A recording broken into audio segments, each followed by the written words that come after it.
Достор, Манасты көрүп калдык. Азыр Манастан интервью жасайбыз. Манас, саламатсыздар. Кандайсыздар, жакшысыңарбы? Микрофонду сразу тагалы. Бул неме пландалбаган интервью. Кандай жакшы жүрөсүңбү? Жакшы.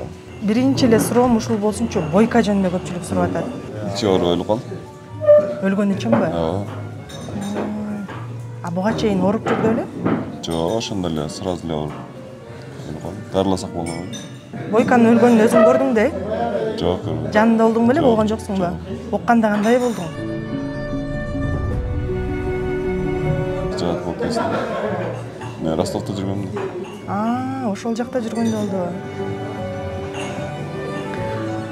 Бойканын балдары барбы? Эми туулат жүрсө. Жакшы экен. Анан Манас көпчүлүк эле баягы оюн жөнүндө эле сурашып атат да.